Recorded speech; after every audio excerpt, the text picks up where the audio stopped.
My dear sisters and brothers in Christ, the release of information related to the preliminary investigation into allegations against former Diocese of Wheeling-Charleston Bishop Michael Bransfield has caused tremendous pain for the Church in West Virginia, where I have served as apostolic administrator for these past 8 months.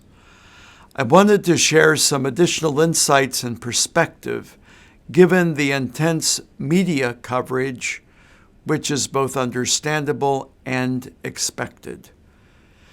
The investigation, which I was asked to conduct on behalf of the Holy See, determined that the allegations of sexual harassment of adults by Bishop Bransfield are credible. It also determined that during his tenure, Bishop Bransfield engaged in a pattern of excessive and inappropriate spending, and that he misused church funds for personal benefit on things such as personal travel, dining, liquor, luxury items, and gifts. Friends, there is no excuse nor adequate explanation that will satisfy the troubling question of how Bishop Bransfield's behavior was allowed to continue for as long as it did without the accountability that we must require for those who have been entrusted with so much, both spiritual and material, as bishops and pastors.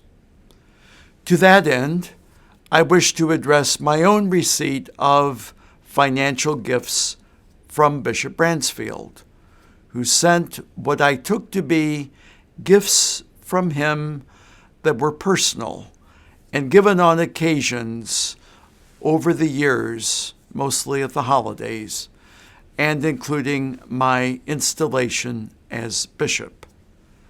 These gifts totaled $7,500. Now, in light of what I've come to learn of Bishop Bransfield's handling of diocesan finances, I've returned the full amount to the Diocese of Wheeling-Charleston, and I have asked that it be donated to the work of Catholic Charities there. News coverage has also reported that I asked that my name and the name of other bishops who received similar financial gifts over the years from Bishop Bransfield be omitted from the final text of the preliminary report.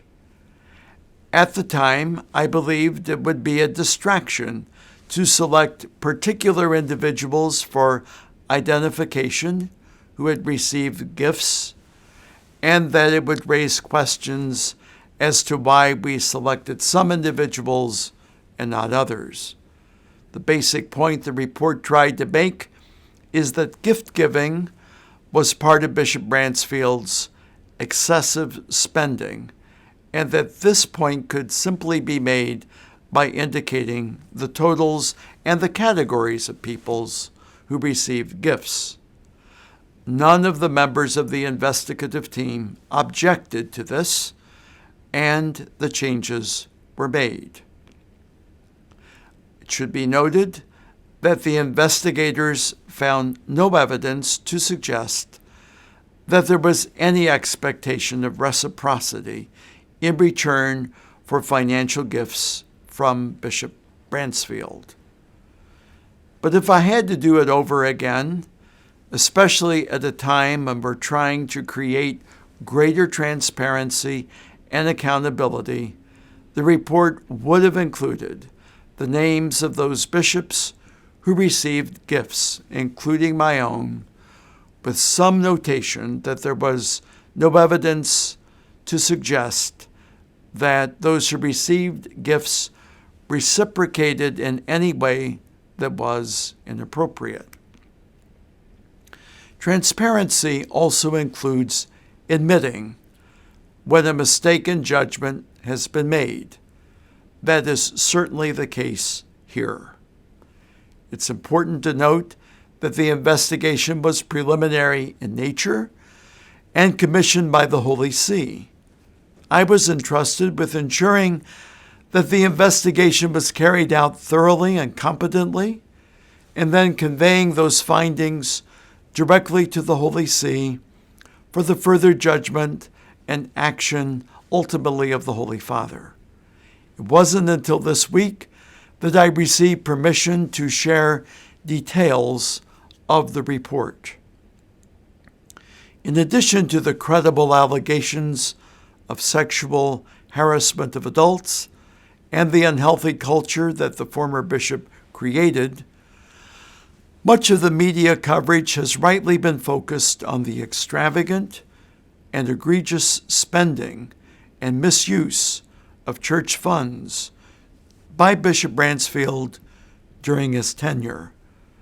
I have been working with members of the Finance Council of the Diocese of Wheeling-Charleston over these past many months to assess lapses in financial controls and to revive good practices that were subverted while putting in place more stringent practices and safeguards to prevent abuses like this from happening again.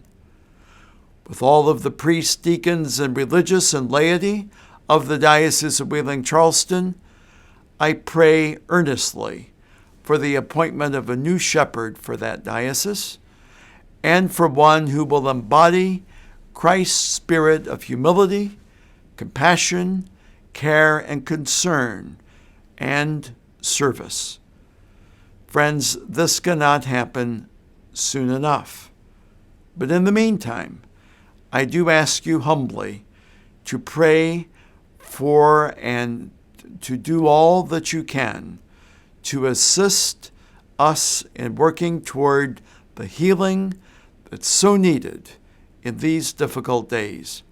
We cannot allow ourselves to be distracted from the urgent work of the faith, nor from our commitment to living and spreading the gospel of Jesus Christ.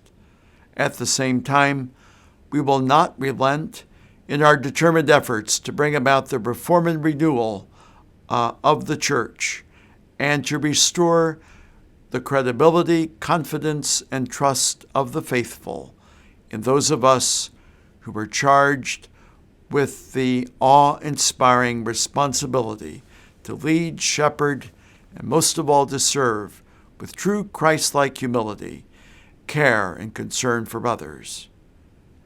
I want to assure you that you are in my constant prayers and could not be more grateful for all that you do to provide abundant evidence of Christ and His Spirit at work and living among us.